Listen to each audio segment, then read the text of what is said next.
नमस्कार, citizen voice show में आप सबका स्वागत है। जैसे कि आप देख सकते हैं, प्रफुल्ल खौलखियान साहब पॉलिटिकल एनालिस्ट, इनको मैं सोशियोलॉजिस्ट भी बोलता हूँ। बहुत बहुत स्वागत है प्रफुल्ल जी आपका। और इससे पहले कि मैं कार्यक्रम की शुरुआत करूं, आप सभी से निवेदन है कि आपसे भरपूर प्यार प्रेम हमको स्नेह मिल रहा है। इसको ज्यादा से ज्यादा लोगों में शेयर करने के लिए लाइक करें, सब्सक्राइब करें, नोटिफिकेशन बटन ऑन करें। सिटीजन वॉइस शो जनता की आवाज है, आपकी आवाज है, आवाम की आवाज है, और हम चाहते हैं ये सब तक पहुंचे, तभी जो है एक आम सहमति इस पर बन पाएगी। मैं आपसे प्रफुल्ल जी आज कुछ अलग तरह से बात करना चाहता हूं। बिहार में चुनाव है, ठीक है, महागठबंधन है, एनडीए गठबंधन है। एनडीए गठबंधन ने अपनी सीटें अनाउंस कर दी, उसमें तमाम तरीके से विवाद छिड़ गया। 101 सीटें जेडीयू को मिली, 101 सीटें बीजेपी को मिली, और 29 सीटें चिराग पासवान को मिल गई, और जिसमें जीतन राम मांझी भी नाराज हो गए। आपने देखा उपेंद्र कुशवाहा ने भी अपने तेवर दिखाए बिहार जाकर, और अब वापस नित्यानंद राय और उनके साथ जाके वापस एक मीटिंग जो है अमित शाह से सॉर्ट की गई कि अब उपेंद्र कुशवाहा जाके फिर से बात करें। इसका मतलब यह है कि कुछ सीटों की एडजस्टमेंट में दिक्कत आ रही है। ऐसा भी सुनने में आया कि 6 सीटों पर नीतीश कुमार ने कैंडिडेट खड़े कर दिए जो पासवान को दिए गए थे, या नाम उनके चला दिए। अनाउंसमेंट फॉर्मल तो नहीं हुई है। तो जो स्मॉलर पार्टीज हैं एनडीए गठबंधन की, जैसे कि उपेंद्र कुशवाहा का राष्ट्रीय लोक मोर्चा है, जीतन राम मांझी का हिंदुस्तान अवाम मोर्चा है, उन्होंने अपना डिसकंटेंट ओपनली दे दिया है। नीतीश कुमार के जनता दल यूनाइटेड भी जो है, उनके भी चीफ मिनिस्टर का आवाज खुला है, बहुत सारे लोग आ रहे हैं, जा रहे हैं, बहुत सारे लोगों से बातें हो रही हैं। ये सारा मामला चिराग पासवान को 29 सीटें देने पर एक स्टिकिंग पॉइंट बन के रह गया है। तो पहला विषय मैं आपसे ये रखूंगा, और दूसरा विषय जो है वो उससे भी ज्यादा महत्वपूर्ण है कि आरएसएस ने जो मोर्चा खोला है बिहार में, गांव गांव गली गली खुसफुस वाला जो इनका सिस्टम शुरू हो गया है, टोलियां बन गई हैं, टोले बन गए हैं, जगह जगह जाके आरएसएस जो है वो अब प्रचार प्रसार करेगी। अब वो सच का प्रसार होगा, झूठ का प्रसार होगा, मोदी जी की स्कीमों को लेकर प्रचार होगा, ये तो आने वाला समय बताएगा। पर राहुल गांधी वर्सेस आरएसएस एक बड़ा जो घमासान जो है वो बिहार में देखने को मिलेगा, एक महाभारत देखने को मिलेगा। मैं इसको सीधी सीधी लड़ाई आरएसएस वर्सेस राहुल गांधी को मान के चलता हूं, क्योंकि राहुल गांधी जो मुद्दों को उठा रहे हैं, बिहार का चुनाव पूरा उसके इर्द गिर्द है। दोनों विषयों पर आपसे डिटेल में। देखिए, सबसे पहले सभी को नमस्कार। और हमें समझना तो यही होगा ना सर कि आखिर गठबंधन क्यों जरूरी है। गठबंधन जरूरी है, मजबूरी है, सियासत में शिष्टाचार है, सब एक्सक्लूसिव अप्रोच है। क्या है गठबंधन? तो मुझे लगता है कि विभिन्न समय में और विभिन्न संदर्भ में गठबंधन के विभिन्न कारण और विभिन्न आयाम हुआ करते हैं। कभी ये मजबूरी हो जाती है, कभी ये जरूरी हो जाती है, कभी ये शिष्टाचार, राजनीतिक शिष्टाचार हो जाता है, और कभी ये इंक्लूसिव पॉलिटिक्स, सबको, समाज को, सबको मिला करके करने की बात होती है। और लेकिन मूल रूप पे ये सब रिफ्लेक्शन होता है, रिफ्लेक्ट होता है। लेकिन मूल रूप में गठबंधन हमेशा पावर सीट शेयरिंग, मतलब पावर शेयरिंग है। पावर शेयरिंग, पावर कोई शेयर करना नहीं चाहता है, चाहता है कि दूसरे लोग मेरे पावर को, मेरा फॉलोवर हो, मेरे पास ताकत होगी तो दूसरे लोग फॉलो करेंगे। अब नीतीश कुमार जी के पास जो ताकत है, जो जनशक्ति है, वो ताकत जो है सो कम संख्यक जातियों, मैं अल्पसंख्यक नहीं कह रहा हूँ, कम संख्यक कह रहा हूँ जानबूझकर, कि जिनकी संख्या कम है। आरजेडी के गठबंधन में वे जातियां परेशान रहीं, इसमें कोई दो मत नहीं होना चाहिए। तो ऐसी जो कम संख्या वाली जातियां थी, उनको मिला करके नीतीश कुमार जी ने अपना एक कुनवा जोड़ा, और उसको अब, हालांकि उनके अपने समुदाय के भी वोट बहुत कम है, राष्ट्रीय जनता दल या तेजस्वी यादव, लालू यादव की तरह उनका अपना वोट बैंक 14% 15% का नहीं है, और न एक थोक मुस्लिम, जो उनका एमओआई समीकरण था, मुसलमान दाता 16-17% उनके साथ है। तो उनके वो बड़े मतलब उसको बोलते हैं ना डिटेल, ये लोग जहाँ वोट बैंक के बड़े ये थे, तो इनके पास रिटेलर्स ज्यादा थे। अब कुछ सीटें इनकी घटती थी तो उसकी कुछ सपोर्ट घटता था, तो भारतीय जनता पार्टी के साथ आने से सवर्ण वोट मिल जाता था, और इनके साथ जो है सो कुछ सीट उस जाति के लोगों को दे दिए जो भारतीय जनता पार्टी की सोशल इंजीनियरिंग के माकूल था। तो वोट की ट्रांसफरेबिलिटी हो जाती थी इनकी। और इनके विनेबिलिटी से वो अगर कंबाइन कर जाता था तो रेजोनेंस में ये चुनाव जीत जाते थे, 2005 हो या उसके बाद की स्थिति हो। फिर धीरे धीरे देखिए, नीतीश कुमार एक ऐसे राजनेता के रूप में बिहार में है जिनकी राजनीतिक विश्वसनीयता निरंतर कम होती गई है। लेकिन मजे की बात यह है कि जितनी विश्वसनीयता कम होती गई है उतनी ही उनकी अनिवार्यता बढ़ती गई है। तो अविश्वसनीयता का बढ़ता जाना और साथ में अनिवार्यता का बढ़ता जाना, ये बिहार की राजनीति को एक ऐसे घपले में डाल देता है, ऐसे दो फांस में डाल देता है जिसका कोई ये नहीं। आरजेडी और नीतीश कुमार या मान लीजिए जेडीयू एक ही वृक्ष के दो हैं। इनका मूल तो समाजवादी आंदोलन है, सब में जनता शब्द कॉमन है। अब ये जनता चाहे बीजू जनता से लेकर के तमाम जनता, ये सब भारतीय जनता पार्टी के समय से जो निकले हुए लोग हैं, लेकिन अगर निकट भविष्य में देखें तो क्षमता के साथ ये लोग हैं। तो एक बार ये बात भी चली थी कि जो क्षमता वाले लोग हैं फिर से एक हो जाएं, क्योंकि समाजवादी एक साथ नहीं रहने से कई दिक्कतें होती है। तो उसी का एक, कहीं समाजवादी पार्टी उत्तर प्रदेश में है, कहीं जनता दल यूनाइटेड यहाँ है, कहीं जनता दल सेकुलर है, कहीं बीजू जनता दल है, मतलब इसके नाना रूप है और नाना जगह पर है। ये क्षेत्रीय स्वायत्ता और अस्मिता की लड़ाई में ये है। और कांग्रेस को चाहिए कि, कांग्रेस को भी चाहिए या समाजवादी आंदोलन को भी चाहिए कि वे केंद्रीय स्तर पर एक रहते हुए भी इसी तरह से स्वायत्ता का सम्मान करते रहें और ये देखते रहें कि हाँ, इनकी स्वायत्ता की रक्षा होती है, तो कोई दिक्कत नहीं थी। लेकिन वो नहीं हो सका। तो अभी जिस प्रकार से यहाँ पर हो रहा है, और राहुल गांधी इस समय में क्या चाहते हैं, ये जो गठबंधन की मजबूरी है, इधर भी यह मजबूरी है राहुल गांधी के नेतृत्व में जब चल रहा है। इधर क्या मजबूरी है? इधर मजबूरी यह है कि बहुत तेजस्वी यादव का जो राजनीतिक समीकरण है उसके साथ कांग्रेस और जो दूसरी पार्टियां खड़ी हैं, तो राहुल गांधी के नेतृत्व में, राहुल गांधी देखिए कि दलित की राजनीति को, क्योंकि ऐसा मुझे लगता है कि ओबीसी का जो एक लेयर डेवलप कर गया है और वो लेयर काफी एम्पावर्ड है। अब इसका अर्थ आप इकोनॉमिकली ले लें, सोशली ले लें, लेकिन उसका एक तबका नीचे रह गया है जो मिडिल क्लास, उसका भी बहुत नीचे वाला मिडिल जो है वो बहुत कमजोर है, वो बहुत, और उसकी अक्सर टकरार दलित राजनीति से होती रहती है, दलित लोगों से होती रहती है, क्योंकि दलित लोगों में वैसे एम्पावर्ड लोग नहीं आए हैं। उनके यहाँ बिजनेस वगैरह नहीं था। वो जो एम्पावर्ड हुए, कुछ आगे बढ़े हुए लोग हैं, वो नौकरी के माध्यम से ही आगे बढ़े हैं। और नौकरी करने वाला आदमी रिटायर करने के बाद वो सही मुद्दे पर मुंह भी नहीं खोल पाता है। यही कारण है कि जब दलितों पर अत्याचार होता है तो वे लोग एकजुट नहीं हो पाते हैं, एक साथ नहीं खड़े हो पाते हैं, बहुत मुश्किल से खड़े होते हैं। तो राहुल गांधी के लिए ये मजबूरी है इस समय में, सीटों के बंटवारा करते समय में, कि जो कम संख्यक जातियां हैं, उनके जो मतदाता लोग हैं, उनको ये भरोसा दिलाएं कि अगर तेजस्वी यादव के नेतृत्व में अगर सरकार बनती है तो पहली बात तो ये कि उन पर किसी प्रकार के दबंगई से उनको बचा लिया जाएगा, उनका वो असर नहीं होगा। तो यह विश्वास दिलाना उनके लिए जरूरी है ताकि वोटों की ट्रांसफरेबिलिटी बनी रहे। दूसरी जरूरत राहुल गांधी की ये है कि राहुल गांधी के सामने में सिर्फ बिहार का चुनाव नहीं है, राहुल गांधी के सामने में सर पूरे देश की राजनीति है। राहुल गांधी राजनीति करते हैं, सिर्फ चुनावी राजनीति नहीं करते हैं, क्योंकि भारतीय जनता पार्टी की तरह कांग्रेस चुनावी पार्टी नहीं है।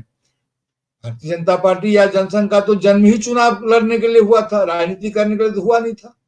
पहले आम चुनाव के ठीक पहले हुआ था, लेकिन कांग्रेस का ऐसा नहीं है। तो उनके सामने में भारत के जो बिखराव है, जो भारत के दायित्व है, भारत बोध को बचाने का दायित्व भी है, तो राहुल गांधी के सामने में बड़ी राजनीति है। और वो इस बात को समझते हैं कि इस बड़ी राजनीति को कामयाब करने के लिए हमें अगर किसी से टकराना होगा तो उस शक्ति का नाम है राष्ट्रीय स्वयंसेवक संघ। और भारतीय जनता पार्टी राष्ट्रीय स्वयंसेवक संघ की सिर्फ छाया है। छाया में स्वतंत्रता नहीं होती है, छाया में कोई उसका असर नहीं होता है, छाया पीटने से कुछ नहीं होता है। तो भारतीय जनता पार्टी जो शासन में थी, जो पहले भी इसका इस्तेमाल होता रहा है, लेकिन सत्ता में आ जाने के कारण इस छाया में एक प्रकार की जो माया की शक्ति मिल गई है, तो आरएसएस इसमें महफूज रह जाता है। राहुल गांधी की राजनीति ने आरएसएस के कतिपय सिद्धांतों, व्यवहारों को सामने कर दिया। अब आरएसएस कहता है कि हम एक सांस्कृतिक संगठन है। दुनिया में कोई ऐसा सांस्कृतिक संगठन नहीं है जो गणवेश में पद संचलन करता है। ऐसा कोई सांस्कृतिक संगठन अगर आपकी नजर में हो तो बताइएगा। कोई ऐसा सांस्कृतिक संगठन नहीं है जो इस प्रकार से सुबह शाम शाखा लगा करके ये चलता है, उसका एक खास ये है मकसद है। और जो पटेल जी ने, सरदार वल्लभ भाई पटेल ने तब कहा था, ये हिंसा के घृणा के प्रचारक हैं। घृणा इनकी शक्ति है, हिंसा इनकी शक्ति है। आरएसएस से लड़ना इसलिए भी मुश्किल है कि आरएसएस के पास कोई विचारधारा नहीं है।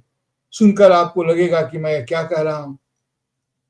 आरएसएस के पास जो चीज है उसको भावधारा कहते हैं, विचारधारा नहीं। विचारधारा में तो बहुत संघर्ष करना पड़ता है और भावधारा हमें जन्म से मिल जाता है, जैसे हंसना, सुख दुख, अच्छा लगना, बुरा लगना। तो आरएसएस जो बेसिक इंस्टिंक्ट है, जो जैविक हमारी जो प्रवृत्तियां होती है, उसको खत्म नहीं किया जा सकता है, उसको ही राजनीति में बदलती है। देखिए आप विकासवाद के सिद्धांत वगैरह सबको पढ़ें, डार्विन को पढ़ें, इनका क्या फ्रायड को पढ़ें, मनोविश्लेषकों को पढ़ें, तो वो ये बता देंगे कि मनुष्य की जो बुनियादी प्रवृत्तियां हैं वो कहीं गई नहीं है। जैसे दूसरे से कुछ हड़प लेना, कुछ छीन लेना, कुछ अपने अधिकार में ले लेना, अपनी क्षमता से अधिक को हासिल कर लेना, ये मनुष्य की प्रवृत्ति में समाई हुई अभी चीज, जो उसके उस काल की चीजें हैं। सामाजिक दायित्व ये होता है, सामाजिक जो संदर्भ होते हैं वो मिलजुल करके हम एक दूसरे के ऐसी प्रवृत्तियों पर रोक लगाते हैं और ऐसी एक बेहतर सभ्यता की तरफ बढ़ने की कोशिश करते हैं। लेकिन आरएसएस की राजनीति चूंकि पीछे ही की तरफ जाती है, तो उसकी कोशिश होती है कि इन जिन पर रोक लगाना है, जिन प्रवृत्तियों, उन्हीं प्रवृत्तियों को हथियार बना दे। जैसे दुश्मन पर टूट पड़ना मनुष्य की प्रवृत्ति है, इसके लिए एक दुश्मन खड़ा करते हैं और वो दुश्मन नकली होता है। तो इस तरह की कई चीजें हैं। तो राहुल गांधी एक लंबी लड़ाई कर रहे हैं। सीटों का गठबंधन तो अपनी जगह पर महत्वपूर्ण है भी। जी, मैं एक वीडियो दिखाना चाहता हूं आपको। ग्वालियर का ये वीडियो है। आपको याद होगा जो ग्वालियर हाई कोर्ट के वकील रहे, प्रेसिडेंट रहे, अनिल मिश्रा, उन्होंने जस्टिस गवाई पे जो जूता चलाने की कोशिश की गई उसको सही ठहराया था और काफी चर्चा में रहे थे।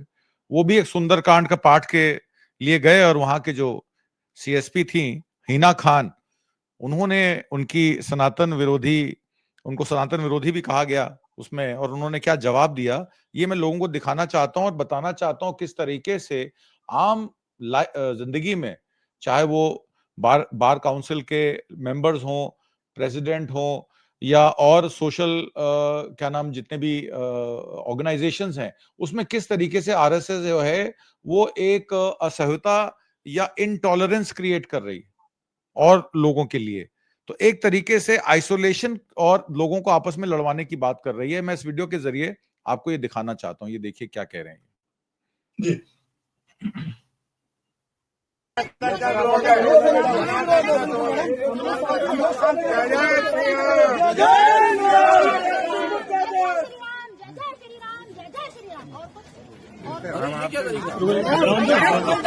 जन्मदिन है घर के बाहर ही मनाएंगे। जन्मदिन नहीं मना सकता कोई।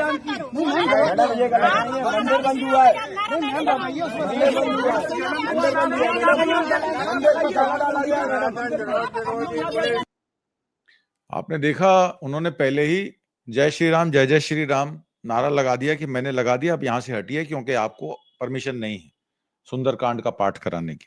और उसके बाद उन्होंने उनको हटा दिया।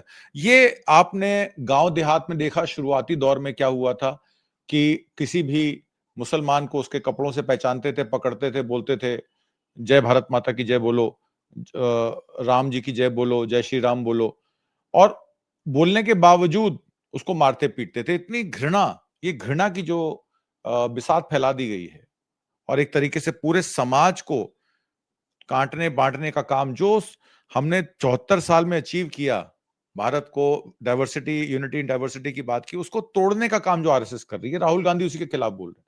देखिए गठबंधन आज है, कल को चेंज हो जाएगा। आज आरजेडी के साथ कांग्रेस पार्टी है, सीपीआई सीपीएम माले उनके साथ हैं, इस गठबंधन में लड़ाई लड़ रहे हैं। कल को राहुल गांधी कहें कि भाई आरएसएस को अगर टेक ओवर करना है या उनको ओवरटेक करना है तो हमको भाई अकेले करना पड़ेगा, हमको एक बड़ी शक्ति दिखानी पड़ेगी।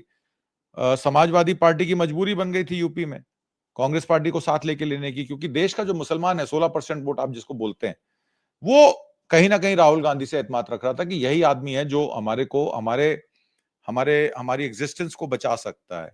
क्या बिहार में भी ऐसा कुछ हो सकता है कि बिहार का मुसलमान राहुल गांधी की तरफ देख रहा है और आरजेडी, क्योंकि उनके पास अपना 14-15% वोट है, तो क्या कुछ जो ईबीसीज और ओबीसीज जो लोअर, मतलब जो जो जिनको रिजर्वेशन का प्राप्त नहीं है, कुछ आंकड़े मैं उसके बाद आपसे बात करूंगा, कुछ आंकड़े भी बताऊंगा, तो क्या ओवरऑल आपको लगता है कि राहुल गांधी आरएसएस को टक्कर दे सकते हैं बिहार में? जो माइनॉरिटी है वो उनके पीछे खड़ा है फुल सपोर्ट में। देखिए, आरएसएस की लड़ाई, आरएसएस का लक्ष्य, टारगेट सिर्फ मुसलमान नहीं है। उनके बेसिक इसमें जो लिखा गया था उसमें कम्युनिस्ट हैं। कम्युनिस्ट क्यों हैं? क्योंकि कम्युनिस्ट आर्थिक बराबरी की बात करते हैं, सैद्धांतिक रूप से भी। दूसरे उनके ईसाई हैं, क्योंकि ईसाई धर्म में आधुनिकता के प्रवेश ईसाई का एक पक्ष करता है। दूसरी बात की ईसाई की जो करुणा है, ईसाई की बहुत सारी बातें ईसाई धर्म की बौद्ध धर्म से मिलती जुलती है, तो उनको बौद्ध धर्म से भी शिकायत है। असल में उनको अहिंसा से शिकायत है, क्योंकि वो ये मान के चलते हैं कि महात्मा बुद्ध के दर्शन ने भारत को वह बना दिया, जो शब्द मैं इस्तेमाल नहीं करना चाहता हूं, वह बना दिया, यानी कि उनकी किलिंग इंस्टिंक्ट को खत्म कर दिया। इनकी कुल पूंजी किलिंग इंस्टिंक्ट है, ये किलिंग इंस्टिंक्ट को अपना जिलाए रखना चाहते हैं, इसलिए ईसाई इनको पसंद नहीं है। तो ये तो हो गया। लेकिन और मुसलमान पसंद नहीं, वो इनके दुश्मन है। बल्कि तो मुसलमान के दुश्मन तो इसे क्या चाहते हैं? ये तनाव चाहते हैं हिंदू मुसलमान का। लेकिन असल में इनकी घृणा हिंदू से भी, हिंदू में जो वर्ण विभाजित है, वर्ण विभाजित हिंदू समाज में भी जो निचले समाज के लोग हैं, जो तथाकथित ढंग से सवर्ण नहीं हैं, उनके प्रति भी उनको यही है कि इनको ये चाहिए कि ये स्वाभाविक रूप से अपनी मानसिक दास्ता की स्थिति में चले जाएं और इस बात को स्वीकार कर लें, ब्राह्मण या उच्च जाति की श्रेष्ठता को स्वीकार कर लें और उनके आदेश या उनके सुख दुख का पालन को अपना धार्मिक कर्तव्य मान लें। कुल मिलाकर ये कहें कि जो मनुवाद का जो ये रूप संस्करण है, वो मनुवादी संस्करण को ये लागू करना चाहते हैं। हमारे ओबीसी में भी या बहुत सारे हमारे समाज में, मैं आपसे कहूं, और मुझे क्षमा कीजिएगा अगर बुरा लगे किसी को तो, लेकिन हमारे समाज में ये जो नव मनुवाद है, मनुवाद के साथ साथ नव मनुवाद है। कुछ लोगों को ऐसा लग रहा है जो थोड़े समृद्ध हो गए हैं, थोड़े मालदार या एम्पावर्ड हो गए हैं, उनको लगता है कि वे नव ब्राह्मण हो रहे हैं, वे नव जो है सो नए एक वर्ण में उनको शामिल किया जा रहा है, या उनके साथ ऐसा आचरण उनको एकोमोडेट किया जा रहा है, यानी कि उनको अभी भी लग रहा है कि एसिमिलेटेड हो जाएंगे, एसिमिलेशन का प्रोसेस चलेगा। लेकिन जो देखिए, बात सीधी सी है, महात्मा बुद्ध विष्णु के अवतार हो जाते हैं, लेकिन बौद्ध लोगों को वैष्णव नहीं माना जाएगा। किसी बड़े लोगों को हम स्वीकार कर लेते हैं। अब हम अपने समाज से किसी बड़े आदमी को अपना उच्च पद दे देंगे, राष्ट्रपति बना लेंगे, उनके प्रति सम्मान भी व्यक्त कर लेंगे, लेकिन उन्हीं के समुदाय के दूसरे लोगों के प्रति हमारा वही व्यवहार नहीं होगा जो होना चाहिए। तो ये जो खंड खंड पाखंड की जो स्थिति है वो वहां पर है। तो इसके लिए उनको उसका सहयोग मिल जाता है, और ये पॉलिटिकल सोशल इंजीनियरिंग की ये बात होती है। राहुल गांधी इस समय में जो कर रहे हैं, जिधर आपने इशारा किया, राहुल गांधी की लड़ाई वो कोर इसको बचा के रखना चाहते हैं दलित समुदाय को, क्योंकि मंडल की राजनीति के बाद जो हुआ ये, तो जो ओबीसी का जो नया वर्ग आया महत्वपूर्ण है भारत की राजनीति के लिए, लेकिन उनकी चेतना का संप्रसार, उनकी राजनीतिक शक्ति का संप्रसार लाभ जैसे समाज के सभी वंचित पिछड़े लोगों को मिलना चाहिए, संयोग ऐसा हुआ, चाहे आप उसका जो भी नाम दें, उसके अलग से विश्लेषण की जरूरत है। आपके पास डाटा होगा या जो डाटा जुगाड़ कर सकते हैं वो बताएंगे। मुझे अपने अनुभव से ये एहसास हो रहा है कि उनकी शक्ति का लाभ, उनके उत्थान का लाभ, मंडल आयोग की सिफारिशों के लाभ से जो उनको लाभ मिला, उसकी राजनीतिक चेतना का संप्रसार और उसको शामिल करने की बात वहां नहीं आ पाई। वहां एक तरह की एरोगेंसी भी। दूसरी बात यह है कि जो दलित राजनीति में एक तरह का जो खालीपन आ गया है, कोई माने न माने, लेकिन दलित राजनीति में अपनी निष्ठा और अपने लगाव, अपनी चेतना, अपनी सांगठनिक इच्छा के कारण भले ही कुछ नेताओं के पीछे दलित समाज के लोग आज भी चल रहे हों, लेकिन उस खालीपन को महसूस कर रहे हैं, और उन्हें लगता है ऐसा कि राहुल गांधी शायद उस खालीपन को भरने की कोशिश ईमानदारी से कर रहे हैं। जो अपूर्णीय फाक है, जो अनरिजनेबल गैप है, उस गैप को भरने की कोशिश राहुल गांधी बार बार कर रहे हैं। क्योंकि राहुल गांधी से जब भी बार बार सवाल उठाया जाता है, राहुल गांधी ने धर्मशास्त्रों का भी काफी अध्ययन किया है, तो राहुल गांधी से जब बार बार सवाल उनकी जाति को उठाया जाता है, राहुल गांधी अगर जाति के धर्म के हिसाब से देखेंगे तो वर्ण संकर है, तो हिंदू धर्म में तो उनकी स्थिति है।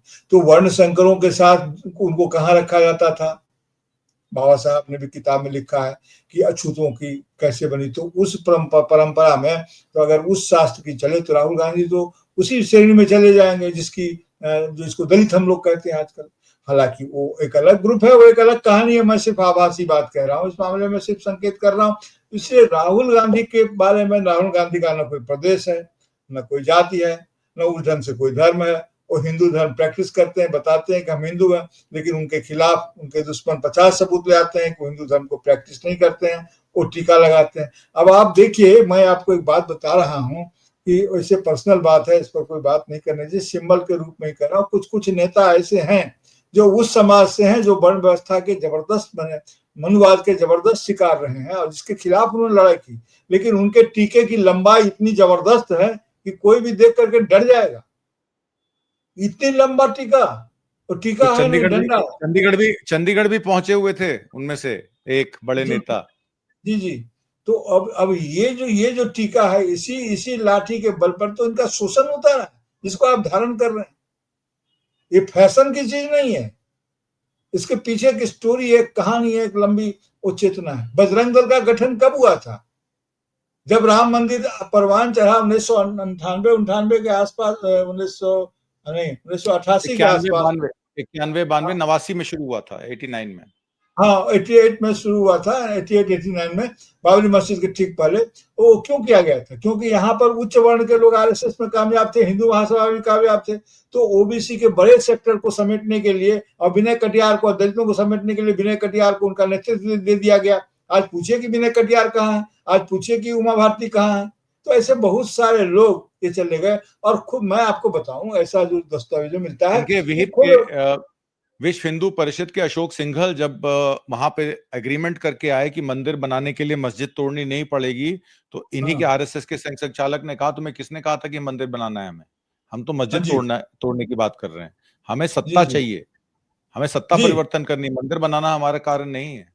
ये उन्होंने रिकॉर्ड कहा उन्होंने। हाँ, बिल्कुल सही कह रहे हैं आप। और कल्याण सिंह भी नहीं चाहते थे कि वो टूटे, लेकिन जिस ढंग से वो टूट गया आउट ऑफ कंट्रोल, तो उस समय के जो उनके ब्यूरोक्रेट्स वगैरह थे, उन्होंने जो कहा लिखा, वो टूटे नहीं कह रहे थे। और खुद ये जान जाइए कि राजीव गांधी ने भी उसके ताला खुलवाने में राजीव गांधी को ऐसी भूमिका नहीं थी, वो भूमिका अरुण नेहरू की थी। वहां सिर्फ बातचीत चल रही थी और अरुण नेहरू ने फोन लगा करके वीर बहादुर सिंह को ये कह दिया कि वहां जो पांडे जी थे, कलेक्टर सुनिश्चित करके कि स्कूटी बॉर्डर से हुआ है, आप ताला खुलवा सकते हैं, खुलवा दीजिए। विवाद शुरू हो गया। अब ये सब तो इतिहास की बात है, अब उतनी जटिलता में लोग जाएंगे नहीं, लेकिन ये सच है कि ये हुआ। और उसके बाद जो इन्होंने किया तो किया ही। आप तो ठीक ही बोल रहे हैं, ये बोल रहे थे कि उसको हम नहीं करेंगे क्योंकि ये इनका आंदोलन ही नहीं था।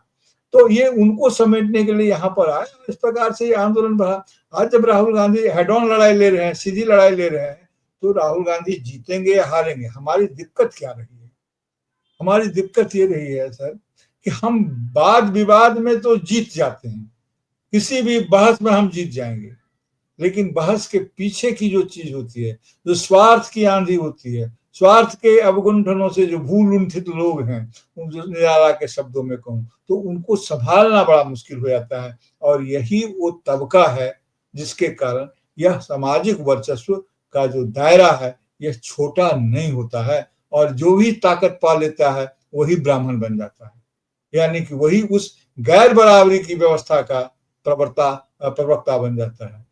तो इस प्रवृत्ति को रोकने की बात है, और इसलिए लड़ाई मुश्किल है। मैंने पहले भी कहा कि ये जो इसको बोलते हैं बेसिक इंस्टिंक्ट, जो जैविक संवेग है, उसको ही अपना वेपन, उसको ही अपना राजनीतिक हथियार बना करके काम करते हैं। लड़ाई इसलिए भी कठिन है सर। तो ठीक आपने मैसेज दिया कि वैकल्पिक राजनीति का पटल देखना पड़ेगा कि जिस रास्ते हम निकल पड़े हैं वो रास्ता विनाश का रास्ता है, विकास का रास्ता नहीं है। विकास के नाम पे जी विनाश हो रहा है और विकास जी के जी रास्ते पे अग्रसर होने के लिए आपको फिर से एकजुट होकर लोकतांत्रिक प्रक्रियाओं को और लोकतांत्रिक इंस्टीट्यूशंस, चाहे उसमें सुप्रीम कोर्ट हो, मीडिया हो, लेजिस्लेटिव हो या जुडिशरी हो, मजबूत करना है, आगे बढ़ना है। बहुत बहुत जी धन्यवाद जी प्रफुल्ल खौलखियान आज की परिचर्चा में भाग लेने के लिए और बहुत सारी महत्वपूर्ण जानकारियां देने के लिए। सर बहुत धन्यवाद। बहुत शुक्रिया।